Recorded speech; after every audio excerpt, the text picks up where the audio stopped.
Bonjour à tous, je suis Marie-Clotilde Lefebvre, je suis juriste droit social et paye au sein du service veille légale de Sopra HR et je vais vous faire aujourd'hui une présentation sur les dispositions liées au coronavirus.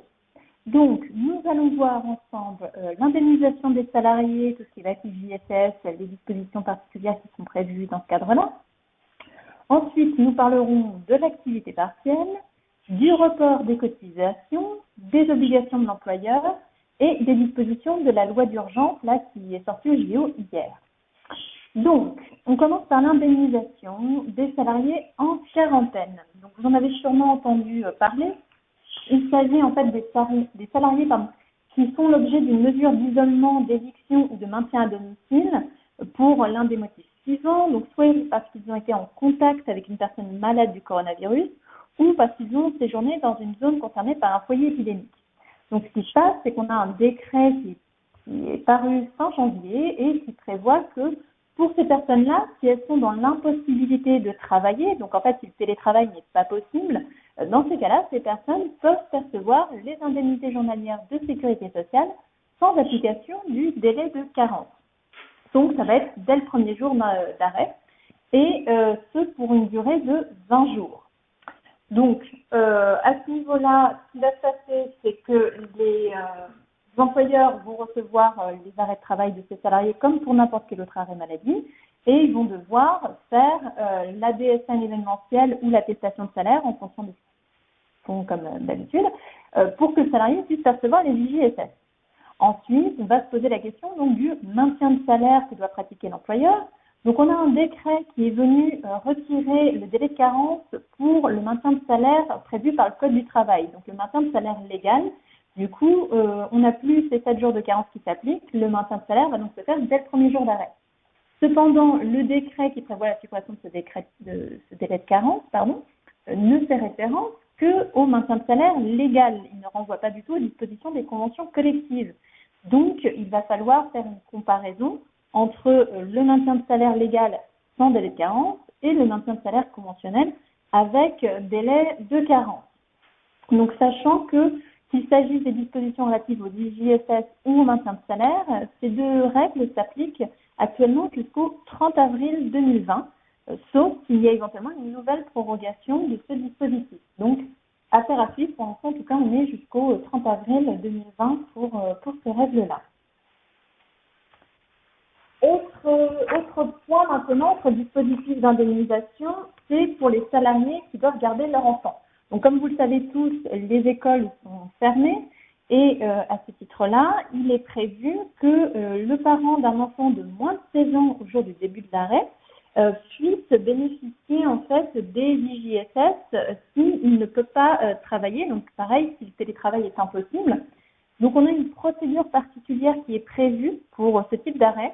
En gros, en fait, le salarié va se rapprocher de son employeur pour lui expliquer la situation. Si l'employeur et le salarié se rendent compte que le télétravail n'est pas possible, l'employeur va pouvoir en fait déclarer l'arrêt de travail du salarié via le site déclare.nemi.fr.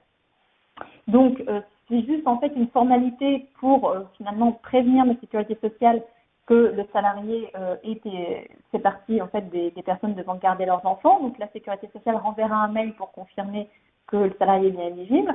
Ça n'empêche pas par la suite de faire toutes les démarches liées au versement des IJSS, donc à savoir l'attestation de salaire ou la DSN événementielle. Ça vient en plus.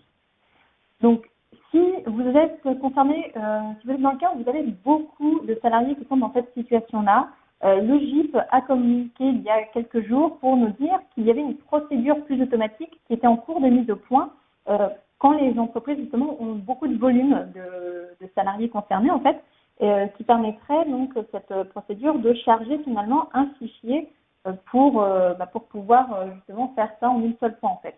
Après, on n'a pas encore de détails puisque pour l'instant, c'est encore en cours d'élaboration. Donc, ce type d'arrêt, en fait, est prescrit pour une durée maximale de 14 jours, mais est renouvelable.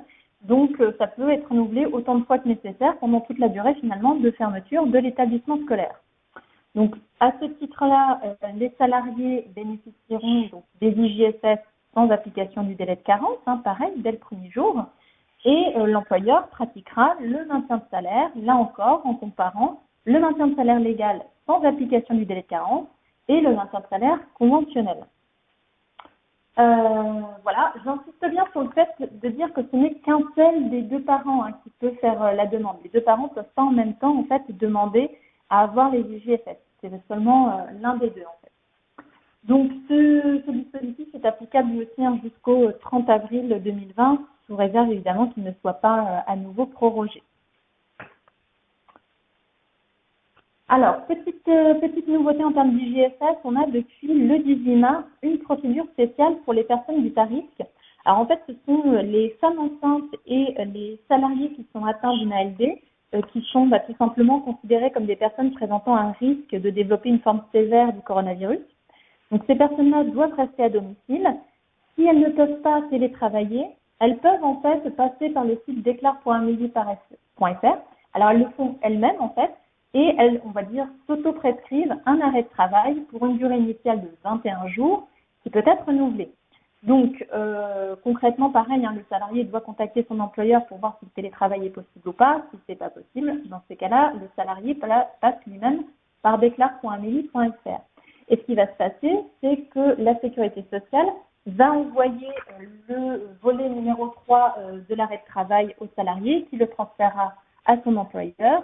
Et ensuite, l'employeur, comme d'habitude, fera l'attestation de salaire ou la DSN événementielle et pratiquera le maintien de la rémunération du salarié. Voilà. Au niveau donc des personnes qui sont éligibles, on a toute une liste qui est fixée. Si vous avez eu l'occasion de lire la dernière mise à jour de notre dossier spécial coronavirus, vous la trouverez justement dans ce dossier. On a par exemple les personnes atteintes de maladies respiratoires chroniques, les personnes atteintes d'une insuffisance respiratoire chronique aussi, la mucoviscidose, insuffisance cardiaque, etc. Donc voilà, on a plusieurs cas. Donc sachant que si par contre le salarié n'a pas n'est pas en ALD, en fait n'est pas classé comme étant en affection de longue durée, il ne peut pas passer par ce site-là, il passe par son médecin traitant en fait. Voilà, donc c'est vraiment juste une procédure dérogatoire pour les femmes enceintes et les gens qui sont atteints d'une ALD. On va passer maintenant au cas de l'activité partielle. Donc on change complètement de sujet. Donc c'est évidemment complètement d'actualité. Donc l'activité partielle peut prendre deux formes. Soit la fermeture temporaire de tout ou partie d'un établissement ou de l'entreprise, soit la réduction temporaire de l'horaire de travail. En termes de procédure, on a en fait par principe deux obligations que l'employeur doit faire avant d'appliquer l'activité partielle dans son entreprise. Il est censé consulter le comité social et économique et faire une demande d'autorisation de mise en activité partielle auprès de l'administration. Compte tenu du contexte, il y a des petites modifications qui ont été prévues ou qui sont en tout cas en train d'être prévues. Alors, en ce qui concerne par exemple la consultation du CSE, on a un projet de décret qui prévoit que la consultation pourra très bien se faire a posteriori. Et donc, ce qui est prévu, c'est que si l'employeur fait sa demande d'activité partielle sans avoir au préalable consulté le CSE, c'est pas grave.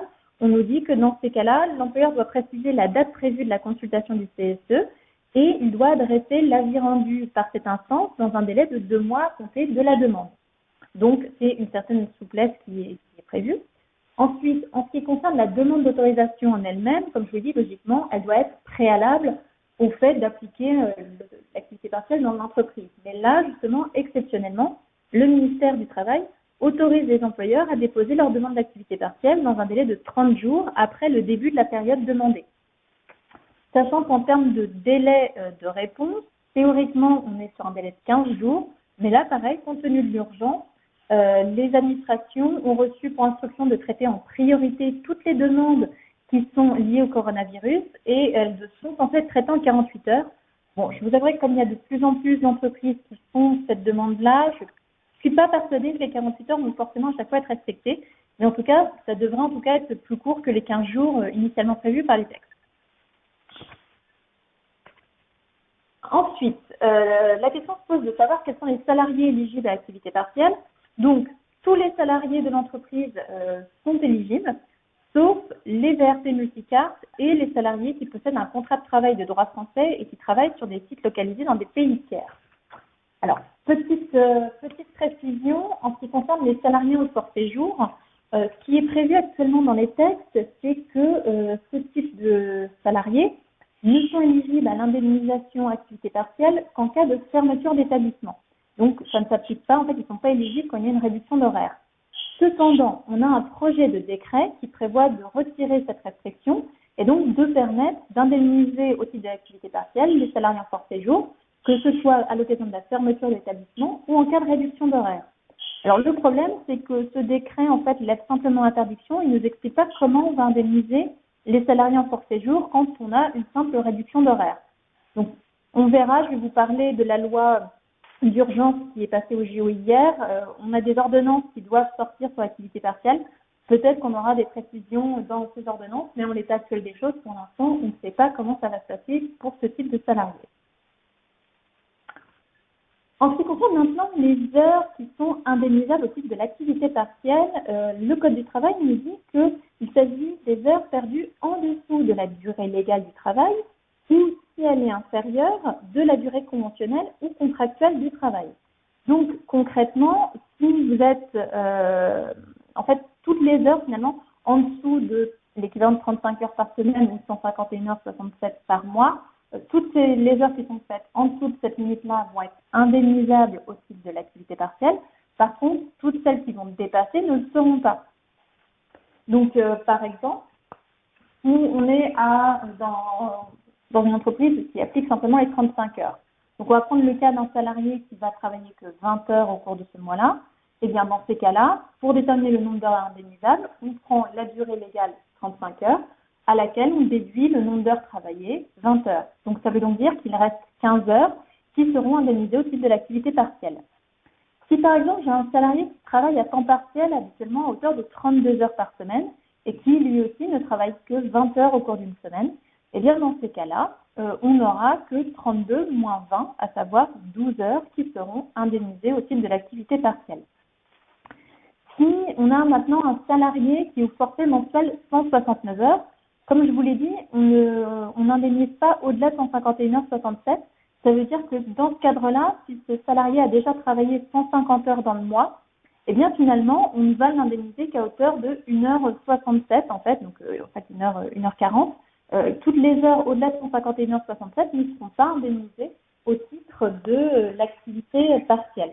Donc il faut vraiment se caler soit sur la durée légale de travail, soit si elle est plus petite, sur votre durée conventionnelle si vous êtes à moins de 35 heures, ou à la durée contractuelle pour les salariés, je pense notamment qui sont à temps partiel en fait. Il faut vraiment se caler par rapport à leur durée.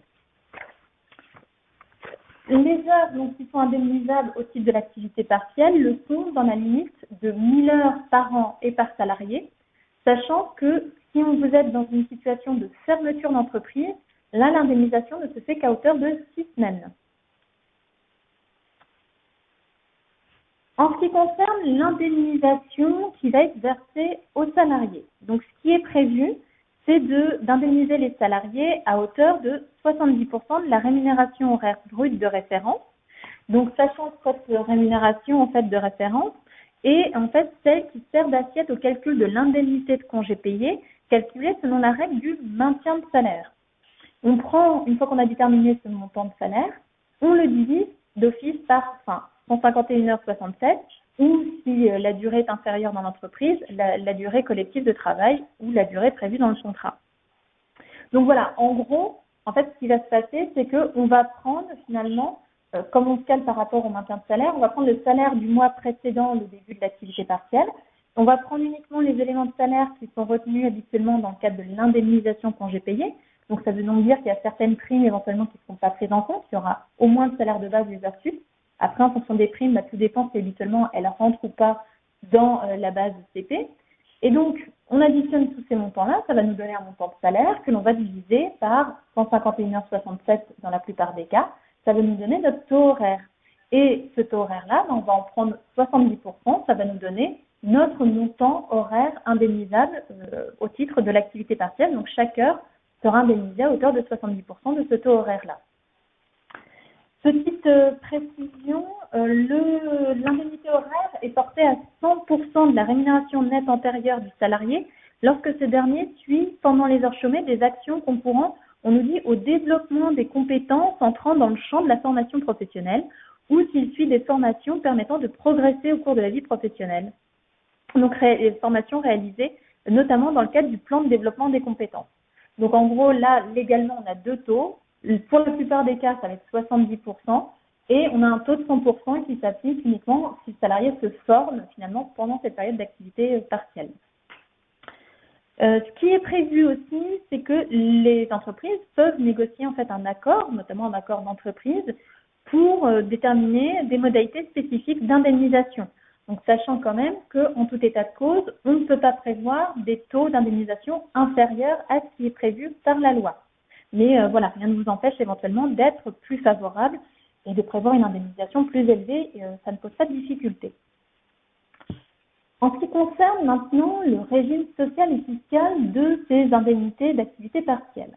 Donc déjà au niveau cotisation, ces sommes en fait, ces indemnités, elles sont exonérées de cotisations de sécurité sociale et de prélèvements alignés sur cette assiette. Donc ça inclut évidemment les cotisations à Agirc-Arrco notamment. Donc par contre, ces indemnités sont soumises à CSG-CRDS au taux de 6,7% et calculées sur une base de 98,25%. Donc finalement, c'est la même base que comme on fait pour du salaire finalement. Et par contre, c'est un taux comme un taux de revenu de remplacement, donc 6,7%. Cependant, on peut avoir, en fonction des revenus fiscaux du foyer dans lequel se trouve le salarié, on peut avoir soit un taux réduit de 3,80%, soit éventuellement même une exonération de CSG. Donc, ce qu'il faut avoir à l'esprit, c'est qu'on a la loi d'urgence qui est passée au JO hier, qui prévoit d'adapter en fait de manière temporaire le régime social applicable à ces indemnités. Alors le problème, c'est que la loi en fait liste tout simplement les sujets sur lesquels en fait le gouvernement souhaite prendre des ordonnances. Donc pour l'instant, en fait, on n'a pas de détails dans la loi de ce que va recouvrir ce dispositif temporaire de régime social d'activité partielle. On ne sait pas encore ce qui va en être. Est-ce que ça va être la CSG qui va être supprimée le temps de la période de coronavirus ou voilà, on ne sait pas exactement ce qui va se faire. En tout cas, voilà, ça va changer, mais pour l'instant, on attend en fait les ordonnances pour savoir en quoi va consister ce changement. Petite précision, s'il y a des salariés qui sont basés en Alsace-Moselle, la cotisation maladie de 1,50% est due. Donc, il faut bien penser à l'appliquer. Ensuite, d'un point de vue un petit peu technique, on a le cas de la proratisation du plafond qui va s'appliquer. Donc là, en fait, il faut distinguer si l'entreprise est fermée, auquel cas, ce qu'on nous dit, c'est que le plafond est réduit à due proportion du nombre de jours de la période d'emploi. Donc, si par exemple, j'ai une fermeture d'entreprise du 1er février au 15 mars, mon plafond de février, du coup, sera égal à 0 puisque j'aurai fermé tout le mois de février. Et pour le mois de mars, finalement, j'aurai un prorata à hauteur de 16/31e du plafond mensuel. Si, à l'inverse, je suis en situation de réduction d'horaire, on nous dit que c'est un peu comme si on était à temps partiel. Et dans ces cas-là, on applique la proratisation de plafond des salariés à temps partiel. En ce qui concerne maintenant le régime fiscal de ces sommes, elles sont exonérées de taxes et participations assises sur les salaires, mais sont toujours imposables. Ce qui veut donc dire que vous devez quand même prélever le prélèvement à la source, appliquer le prélèvement à la source sur ces sommes-là. Alors, ensuite, une fois qu'on a fait comme ça notre calcul d'indemnité d'activité partielle, qu'on a appliqué donc les exonérations dont je vous ai parlé en termes de cotisation et les taux spécifiques de CSG, il faut regarder si l'addition de l'allocation d'activité partielle nette et éventuellement du salaire net des heures travaillées, si en fait on est au-dessus ou en dessous du SMIC brut.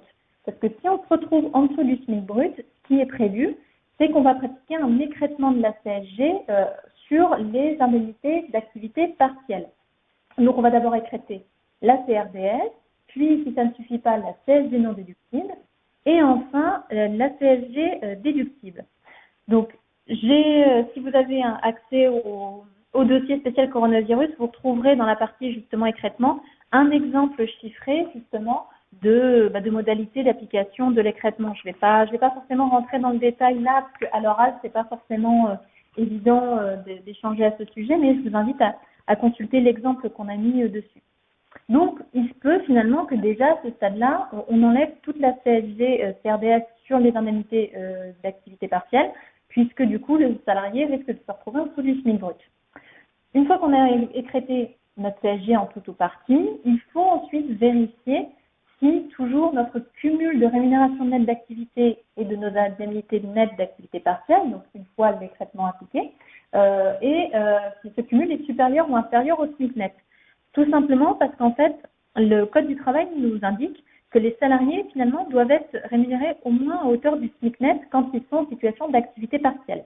Donc, il faut que vraiment le cumul de la rémunération des heures travaillées et des allocations d'activité partielle, donc tout ça en net, nous donne l'équivalent d'un SMIC net. Alors, petite précision, ce dispositif s'appelle la rémunération mensuelle minimale et pour l'instant, il est réservé aux salariés à temps plein. Donc, logiquement, les salariés à temps partiel ne sont pas éligibles à la rémunération mensuelle minimale. Cependant, la loi d'urgence dont je vous ai parlé prévoit d'étendre justement aux salariés à temps partiel le dispositif de rémunération mensuelle minimale. Donc, pour l'instant, on est en attente d'une ordonnance qui nous donnera un petit peu plus de détails, mais dans l'idée, ce serait de dire que pour ces salariés-là, on calculera une rémunération mensuelle minimale au prorata de leur durée de travail. Pour l'instant, ça ne rentre pas encore en vigueur puisqu'il faut qu'on ait une ordonnance qui nous indique tous ces points-là. Alors, il y a d'autres salariés, par contre, qui sont exclus de la rémunération mensuelle minimale. Je pense notamment aux apprentis, aux assistantes maternelles, aux employés de maison, aux travailleurs intérimaires et aux travailleurs saisonniers pendant la saison morte. Donc, eux, du coup, ça veut dire qu'on n'a pas du tout l'obligation de maintenir l'équivalent d'un SMIC net quand on a de l'activité partielle.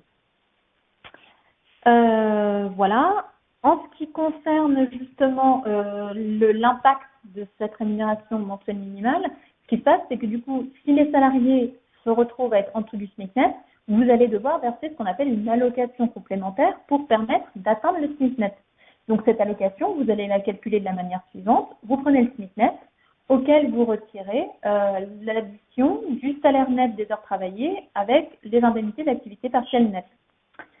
Cette allocation complémentaire, elle est elle aussi exonérée de cotisations sociales et soumise à CSG CRDS au taux de 6,7% avec un abattement de 1,75%.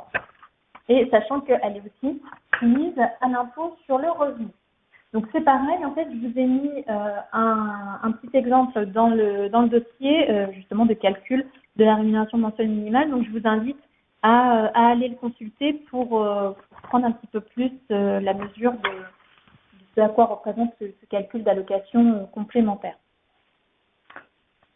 En matière d'activité partielle, vous allez avoir deux types d'informations à transmettre aux salariés. Donc des informations au type de l'activité partielle en elle-même, où vous devez en fait indiquer le nombre d'heures indemnisées, les taux appliqués et les sommes versées au titre de la période considérée. Ces mentions, elles peuvent apparaître soit sur un document à part du bulletin, soit mentionnées sur le bulletin de salaire.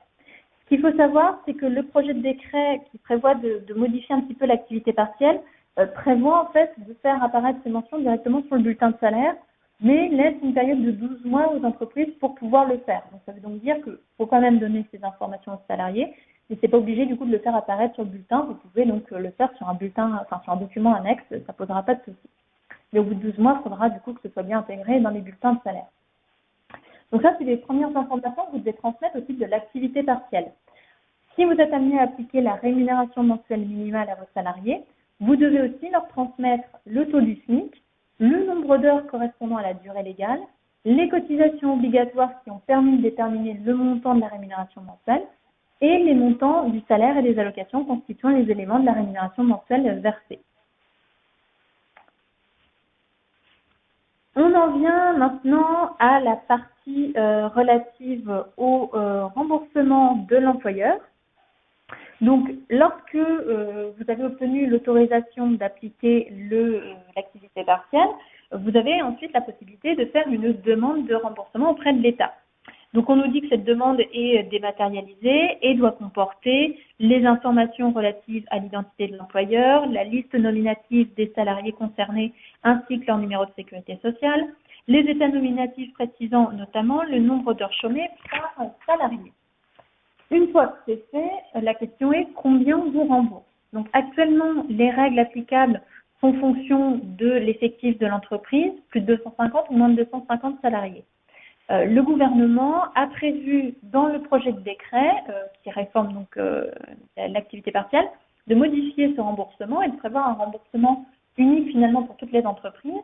Donc l'idée en fait est de dire que le remboursement sera égal à 70% de la rémunération horaire brute de référence, rémunération prise dans la limite de 4,5 fois le taux horaire du SMIC. Donc concrètement, en fait, ça revient à dire que pour les salariés dont la rémunération est inférieure à 4,5 SMIC, l'employeur va être complètement remboursé en fait de ce qu'il doit verser au titre du minimum légal. Donc, puisque vous devez payer les salariés à hauteur de 70% de cette rémunération horaire brute, l'État vous remboursera 70% de cette rémunération, mais uniquement dans la limite des rémunérations prévues à hauteur de 4,5 SMIC. Donc, si par contre vous avez des salariés qui ont une rémunération supérieure à 4,5 SMIC, ça veut dire que le remboursement sera plafonné à 70% de 4,5 SMIC. Il y a quand même un montant minimum qui a été fixé, donc de toute façon, l'État ne remboursera pas moins de 8,03 € par heure indemnisé au titre de l'activité partielle. Donc ça, pour l'instant, c'est pas encore en vigueur, parce que comme je vous disais, c'est prévu dans un projet de décret qui, à ce jour, n'est pas encore publié. J'ai vérifié encore ce matin, il n'est toujours pas au JO. Donc on attend. Comme on attend les ordonnances sur la loi d'urgence, on attend du coup ces précisions qui pour l'instant ne s'appliquent pas. En ce qui concerne maintenant l'impact que peut avoir l'activité partielle sur les droits du salarié. Alors, dans un premier temps, on a l'acquisition des congés payés où il est prévu justement que les salariés vont continuer à acquérir des congés payés pendant toute la période d'activité partielle.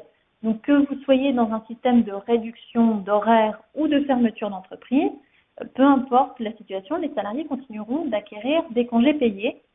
Après, la question se pose un petit peu plus de savoir si ces périodes-là, qui sont un petit peu moins indemnisées, sont à prendre en compte dans la base dixième.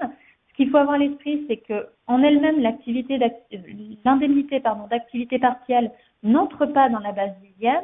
Mais pour autant, à mon sens, comme les salariés acquièrent des congés payés pendant cette période-là, puisque cette période est assimilée à du travail effectif pour l'acquisition des congés, pour moi, il faudrait reconstituer un salaire fictif, comme on fait pour certaines absences assimilées à du travail effectif pour l'acquisition des congés.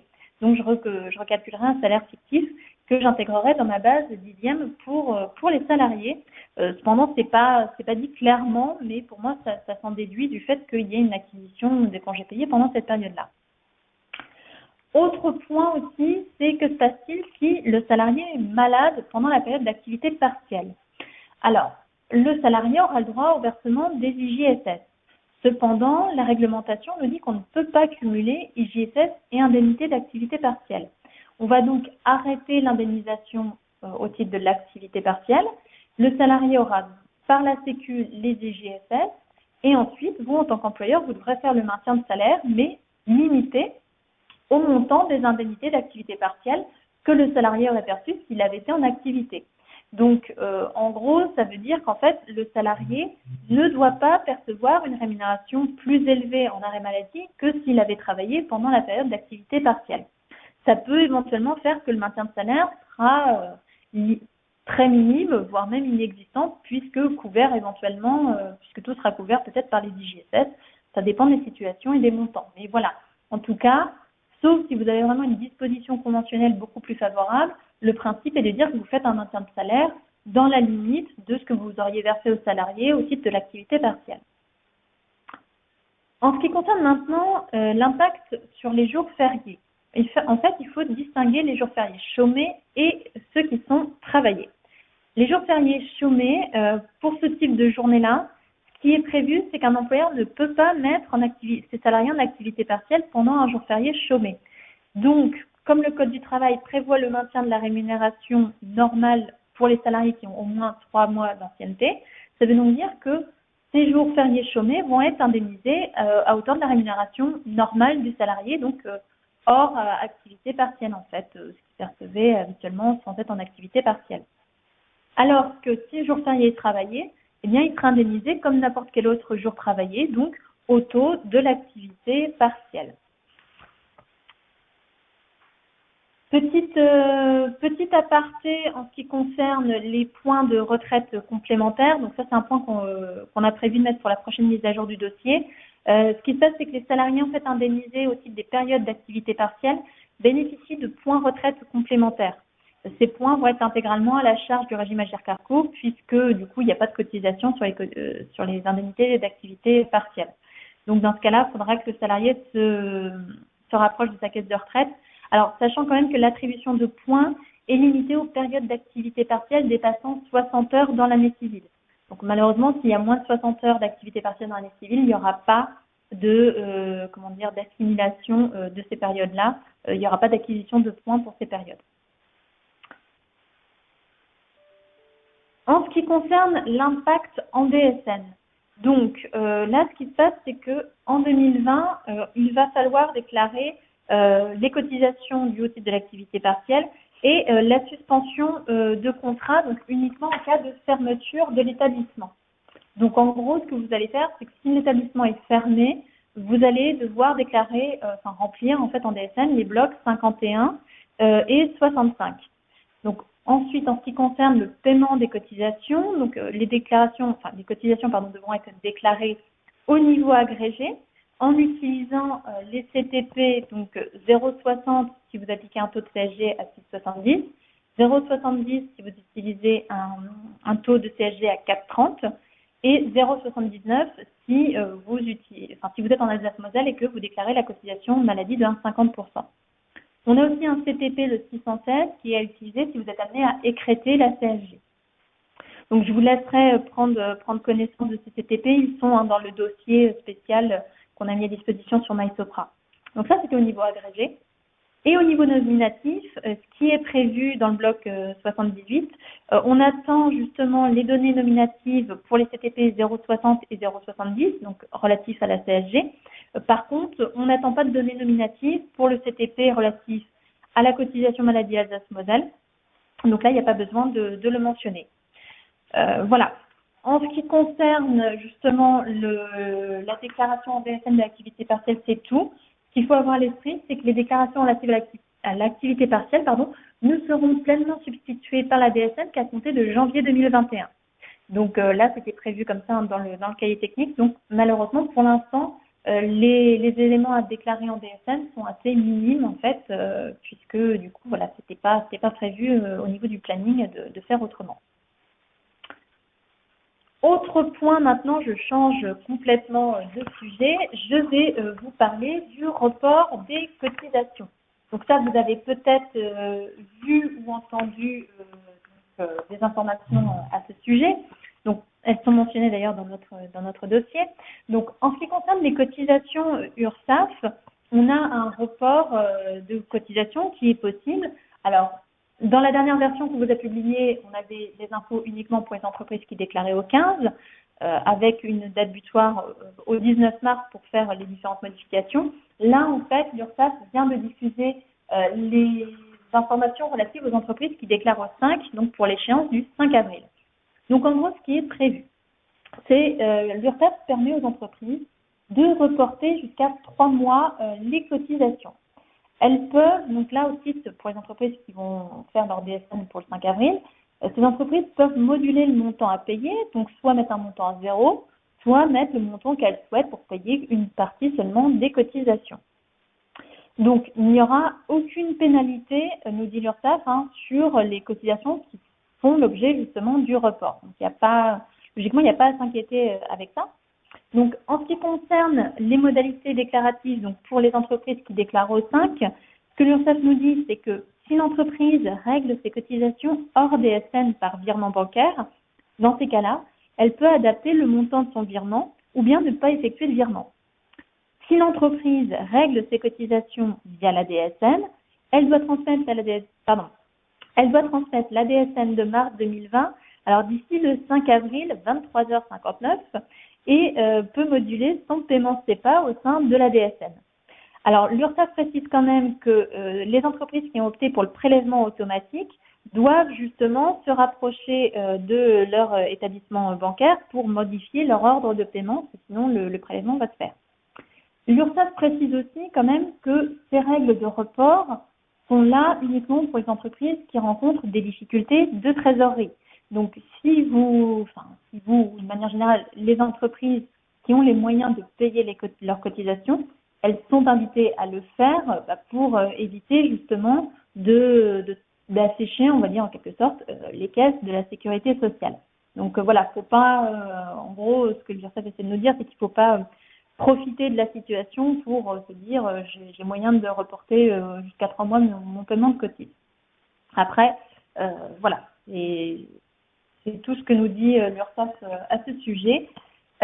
Autre point, si les entreprises ne veulent pas reporter le paiement des cotisations, elles peuvent décider de payer les cotisations salariales et d'échelonner les cotisations patronales. Dans ces cas-là, elles doivent se connecter sur leur espace en ligne ursaf.fr pour signaler cette modalité qu'elles souhaitent suivre en fait. Pour les entreprises maintenant qui relèvent du secteur agricole, on a aussi l'ANSA qui a pris des dispositions en faveur des entreprises. Donc là, les règles que j'ai, elles concernent les paiements de cotisation fixés entre le 15 et le 31 mars. Donc la NSA nous dit que ces cotisations peuvent être reportées en tout ou partie. Donc, de manière plus spécifique, elle a indiqué que si l'entreprise règle ses cotisations par prélèvement automatique, la MSA ne procédera à aucun prélèvement concernant cette échéance. Et si l'entreprise veut quand même payer une partie de ses cotisations, dans ces cas-là, elle peut faire un virement auprès de la MSA du montant qu'elle souhaite. Si l'entreprise règle ses cotisations par virement bancaire, elle est libre d'adapter le montant de son virement, voire même de ne pas en faire si elle ne peut pas du tout payer en fait ses cotisations. La caisse Agir Carco en fait a aussi donné des instructions en termes de délai de paiement. Je ne vais pas vous les détailler parce qu'en fait là l'échéance était pour le 19 mars, donc du coup voilà, pour l'instant on n'a pas plus de détails que ça, mais voilà, c'était pour les entreprises qui avaient cette échéance-là pendant 15. Donc il y avait des règles qui étaient prévues, mais voilà. Là, le délai est dépassé, donc ça sert à rien que je m'étende sur le sujet. On attendra d'avoir de nouvelles précisions. Petit point aussi en ce qui concerne les cotisations prévoyance mutuelle et retraite supplémentaire.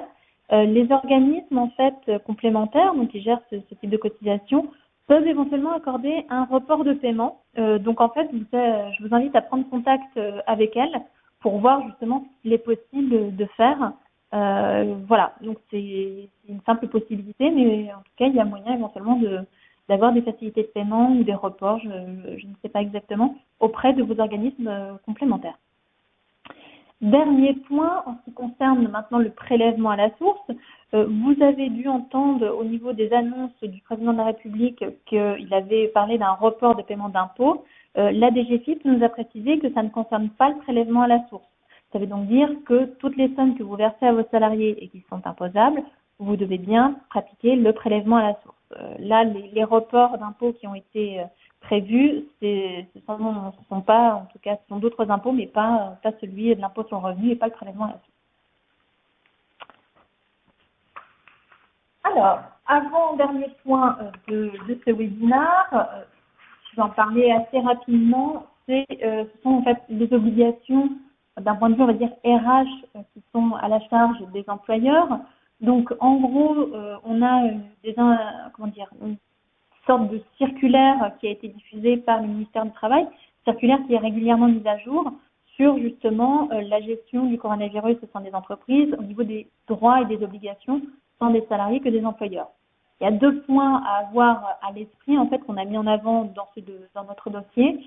C'est l'évaluation des risques. Donc vous devez prendre des mesures telles que des actions de prévention, des actions d'information et de formation à ce sujet, et vous devez donc mettre à jour votre document unique d'évaluation des risques.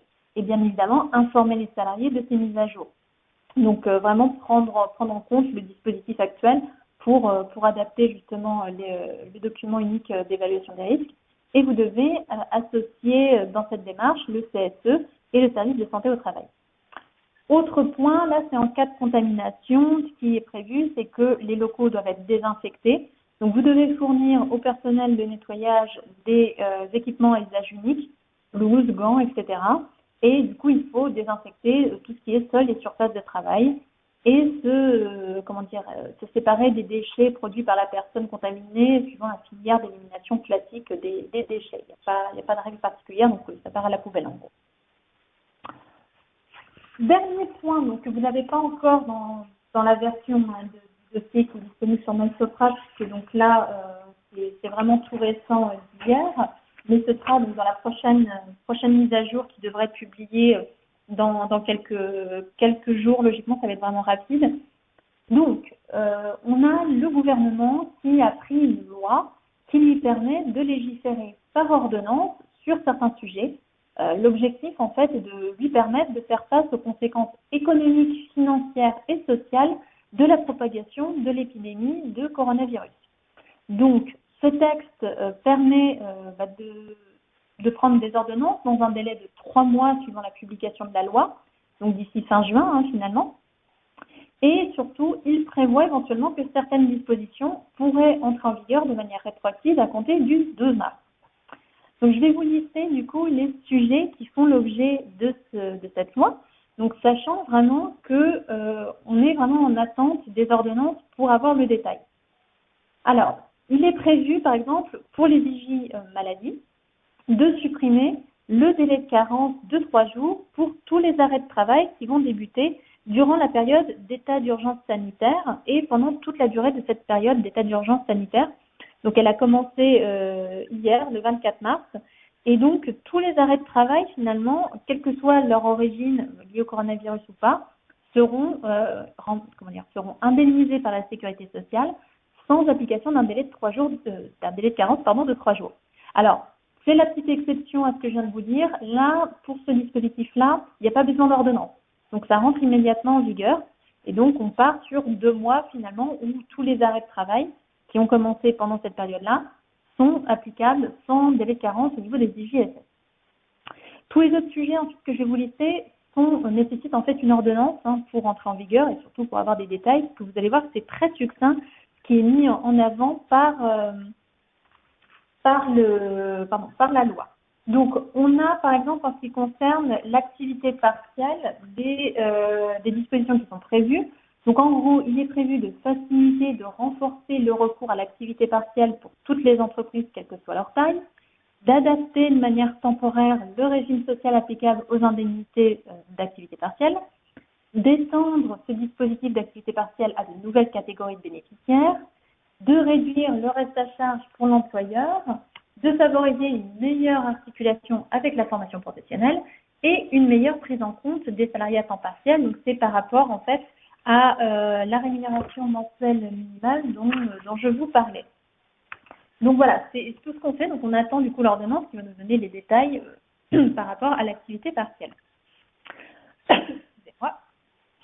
Donc, autre point qui fait l'objet de la loi, c'est le maintien de salaire employeur prévu par le Code du travail. Donc clairement, ce qui est prévu dans le texte, c'est d'adapter les conditions et modalités d'attribution de l'indemnité complémentaire versée par l'employeur en cas d'arrêt maladie. C'est tout ce que nous dit le texte.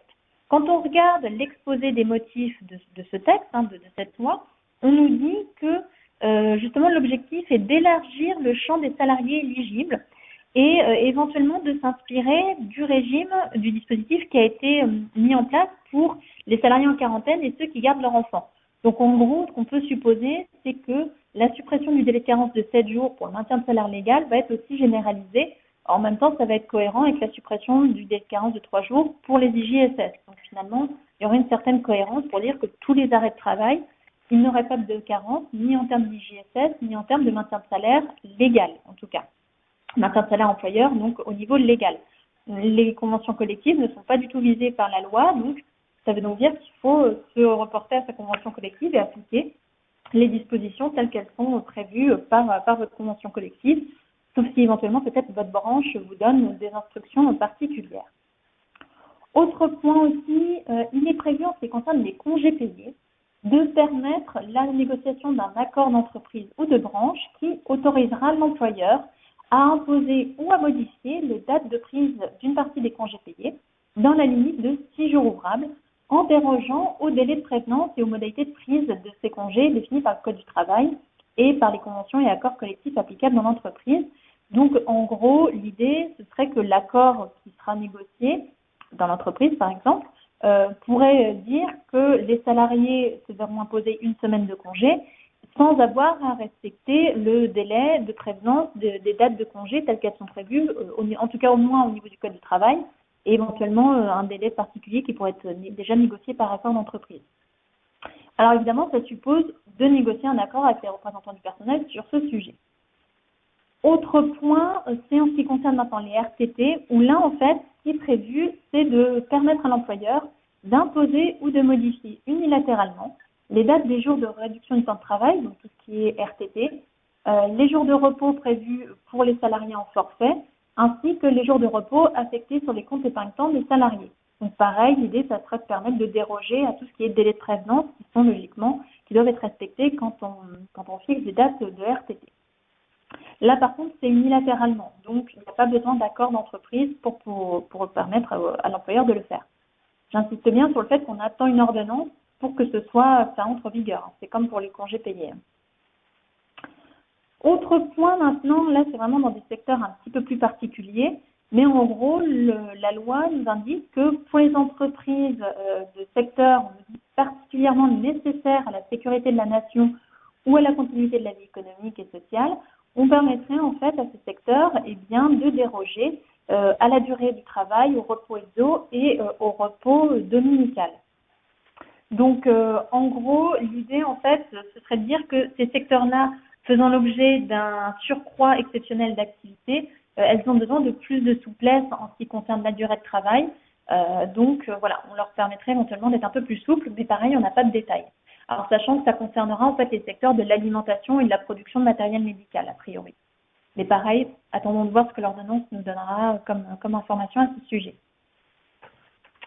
Autre point, maintenant, on est plutôt sur un volet épargne salariale où il est prévu de modifier à titre exceptionnel les dates limites et les modalités de versement des sommes versées au titre de l'intéressement et de la participation, tout simplement pour donner un petit peu plus de souplesse aux entreprises qui rencontreraient quelques difficultés liées au coronavirus, liées à cette période. Autre point, en ce qui concerne la prime PEPA, c'est la prime exceptionnelle de pouvoir d'achat qui peut être versée dans les limites de 1 000 € et exonérée de cotisations et d'impôts. Donc, elle a été reconduite pour 2020, comme vous l'avez sûrement vu. Donc, logiquement, elle est à verser avant le 30 juin 2020 et sous réserve que l'entreprise ait négocié un accord d'intéressement. Eh bien, là, le projet de loi permet de modifier la date limite de versement ainsi que les conditions de versement de la prime. Donc, il se pourrait que les entreprises ne soient plus obligées de négocier un accord d'intéressement pour pouvoir verser cette prime PEPA. Là, ça sera vraiment exceptionnel. C'est vraiment que dans le cadre de cette période un peu particulière. Mais voilà, on attend l'ordonnance qui va nous donner des détails. Ensuite, on passe, j'aurai bientôt terminé, il y aura encore une slide après ça. On passe au comité social et économique. Là, la loi prévoit deux choses. Elle prévoit de suspendre les processus électoraux en cours, donc pour tout ce qui est comité social et économique. Et elle prévoit aussi de modifier les modalités d'information et de consultation de cette instance pour lui permettre en fait de rendre un avis, pour permettre de rendre les avis reçus dans des délais impartis. En gros, en fait, l'idée est de faciliter la visioconférence. Donc concrètement, là, la visioconférence, soit elle est prévue, elle est autorisée en fait par accord entre l'employeur et les membres élus de la délégation du personnel. S'il n'y a pas d'accord, le Code du travail nous dit que ce recours est limité à 3 réunions par année civile. Donc là, l'idée est d'enlever ce verrou de trois réunions et de permettre au maximum aux instances de fonctionner via la visioconférence. Dernier slide en ce qui concerne cette loi. Donc là, il y a deux volets. Donc un volet formation professionnelle qui a pour objectif de permettre aux employeurs, aux organismes de formation et aux opérateurs de satisfaire aux obligations légales en matière de qualité d'enregistrement des certifications et habilitations. Donc logiquement, en fait, l'idée, ça va être de repousser la date à compter de laquelle ces organismes de formation doivent être certifiés, qui était initialement fixée au 1er janvier 2021. Donc l'idée, ça va être de reporter ça. Et il est aussi prévu d'adapter les conditions de rémunération et de versement des cotisations sociales des stagiaires de la formation professionnelle. Dernier point, qui concerne la santé au travail, la loi prévoit deux choses. Elle prévoit d'aménager les modalités de l'exercice par les services de santé au travail de leur mission, donc notamment ce qui concerne le suivi de l'état de santé des travailleurs. Et elle prévoit aussi de définir les règles selon lesquelles le suivi de l'état de santé est assuré pour les travailleurs qui n'ont pu, en raison de l'épidémie, bénéficier du suivi prévu par le même code. Alors, excusez-moi, j'ai un tout petit problème de connexion. Excusez-moi, je me reconnecte vite fait. Hop. Voilà, c'est bon. Et donc, j'en arrive au dernier point de ce webinaire. Donc, l'idée, en fait, voilà, Sopra, pardon, excusez-moi, est là pour vous accompagner dans la mesure du possible dans cette situation. Donc, en gros, ce que l'on prévoit, c'est que les évolutions dont je vous ai parlé sont intégrées par les services de Sopra à partir du moment où vous êtes avec nous en TNA ou avec le service cloud. Que si vous avez besoin justement d'aide pour l'analyse, le paramétrage de la conformité réglementaire, nous sommes là dans la mesure du possible pour vous aider. Et aussi, bien évidemment, on fera notre mieux pour vous aider en ce qui concerne l'assistance à maîtrise de l'ouvrage, la préparation de la mise en œuvre, la classification, la recette. On fera dans la mesure de nos possibilités. Marie-Clotilde, on a du mal à t'entendre. Ah pardon, excusez-moi. Oui, donc je disais, on fera en fait dans la mesure de nos possibilités et de vos besoins, on vous aidera justement à à vous aider dans l'assistance à la maîtrise d'ouvrage. Et ce que je disais juste avant, c'est que donc les évolutions que je vous ai présentées sont intégrées par les services Sopra, donc à partir du moment où vous êtes client avec nous en TMA ou en cloud. Et que donc on vous aidera dans la mesure du possible à analyser, à faire les analyses nécessaires et le paramétrage de la conformité réglementaire. Donc voilà. J'en ai donc terminé avec ce webinaire. Bien évidemment, on vous transmettra les évolutions qui interviendront au fil des évolutions, donc via éventuellement d'autres webinaires. Qui seront pareil sur cette thématique-là, bien évidemment uniquement fonctionnelles. Donc voilà, on vous enverra des invitations le cas échéant s'il y a d'autres évolutions qui nécessitent un webinaire.